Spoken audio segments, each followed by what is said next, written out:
최근에도 일본의 역사 왜곡이 계속 이어지고 있습니다. 가린다고 해서 진실이 없어지지 않는다는 걸 똑똑히 보여주고 싶은 마음이 가득한데요. 일본의 역사 왜곡으로 인해 국내 여론이 연일 들끓고 있는 가운데 식민 지배의 상흔이 깊게 새겨진 한일 관계의 악영과 한국인의 강인함을 제3자 시각에서 바라본 한 독일인의 글이 다시금 눈길을 끌고 있습니다. 이 글은 슈테판 밀러라는 독일인이 한국 대사관 홈페이지에 올린 기고문인데요. 그는 1936년 베를린 올림픽 때의 마라톤 시상식 사진을 보고 느낀 점을 기고문에 담았습니다. 최근 해당 글이 다시 화제가 되고 있는 이유는 9월 초 말도 많고 탈도 많았던 2020년 도쿄올림픽과 패럴림픽이 대단원의 막을 내렸기 때문인 것으로 보입니다. 송기정 선수는 베를린 올림픽 마라톤에서 우승을 했지만 기뻐하지도 웃지도 못했습니다. 사진 속의 그는 오히려 슬픈 표정으로 시상대에 서 있죠. 이는 그 당시 나라를 잃은 슬픈 민족의 자화상을 그대로 보여주고 있는데요.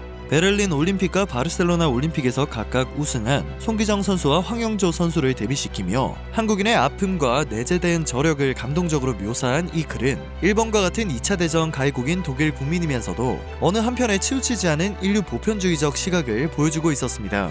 기고문은 여러분들은 감동적인 이야기를 좋아하십니까? 그렇다면 이야기를 더 잘 이해하기 위해 우선 지도를 펼쳐주세요. 그러면 여러분들이 아마 알고 계실 중국과 일본 사이에 반도 하나가 놓여 있을 것입니다. 바로 그 반도가 한국이라는 이름을 지닌 나라입니다. 이 이야기의 주인공은 바로 이 조그만 나라의 어떤 마라토너입니다. 라는 말로 시작합니다.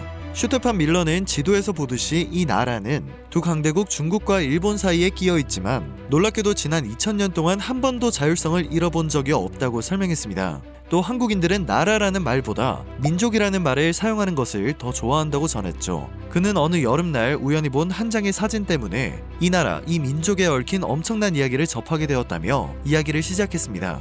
슈테판 밀러는 1936년 히틀러 정권 시절 베를린에서 올림픽이 개최되었는데 그 당시 마라톤 경기에서 2명의 일본인이 1등과 3등을 차지했으며 2등은 영국이 차지했다고 설명합니다. 하지만 시상대에 오른 두 일본인의 표정은 인간이 지을 수 있는 가장 슬픈 표정으로 보였고 사진에 대한 의문을 갖게 되었다고 말합니다.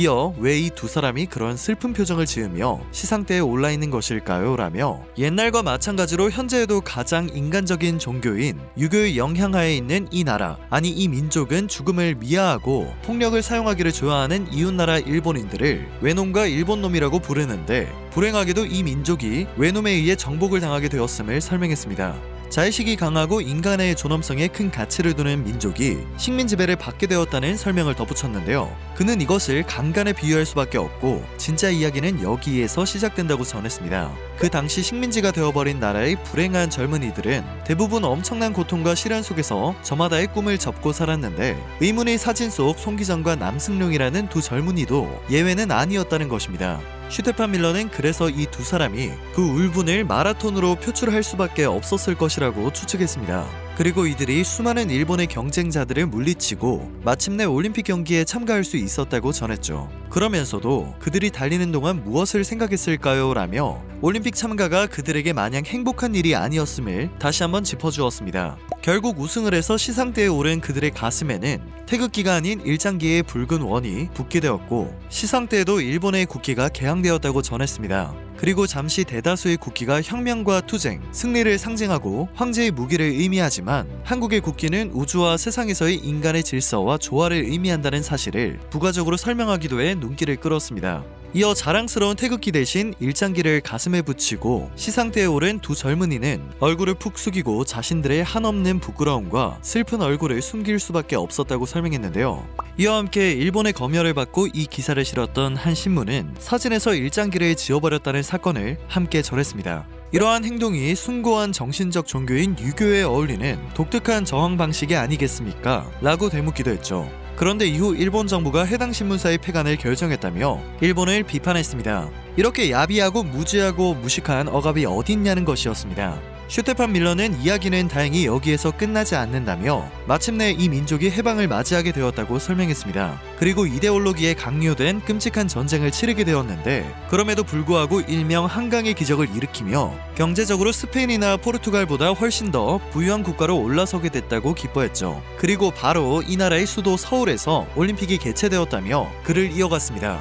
그는 가슴에 태극기조차도 달 수 없었던 이 나라, 이 민족이 52년이 지난 후 올림픽을 개최했다는 사실 자체만으로도 놀라움과 감동을 감추지 못했습니다. 그리고 개회식 세레모니에서 성화주자로 경기장에 들어선 소녀 마라토너 손에서 성화를 넘겨받은 사람이 바로 1936년 당시 너무도 슬프고 부끄러워했던 마라톤 우승자 송기정 선수였다고 강조했습니다. 손에 성화를 들고 머리가 희끗희끗하게 센 이 슬픈 마라토너는 마치 3살 배기 아이처럼 기뻐하며 달렸다고 하는데요. 감독의 지시는 없었지만 이 이야기는 이처럼 기쁘고 감동적인 장면을 연출했다고 말했습니다. 그 당시 모든 한국인들이 이 노인에게, 아니 서로가 서로에게 그동안 말로 표현할 수 없었던 빚을 갚을 수 있었던 것이라고 자신의 생각을 덧붙였는데요. 이후 드라마틱하게도 일본 선수단은 올림픽 경기 도중 슬픈 소식을 접하게 되었는데 그것은 다름이 아니라 쓰러져 죽음을 기다리는 일본 천황에 관한 소식이었다고 설명했습니다. 슈테판 밀러는 여기에서 이야기를 끝내고 싶다면서도 한국인들은 놀라운 정신력으로 자신들이 50여 년 전에 잃어버렸던 금메달을 되찾은 사실을 계속해서 써내려갔습니다.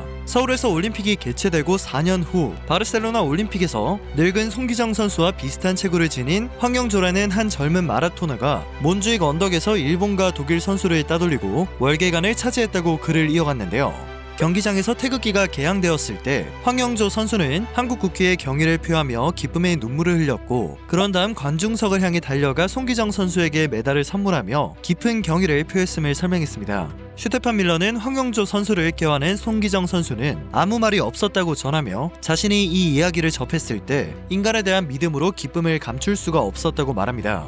이어 한국인들, 아니 한국 민족과 같은 사람들은 폭력과 거짓과 불화가 아닌 불굴의 의지로 고통을 극복할 수 있었다면서 이 이야기는 슬픈 눈물로 시작하여 기쁨의 눈물을 흘리는 행복한 결말로 끝을 맺는다며 글을 마무리했습니다.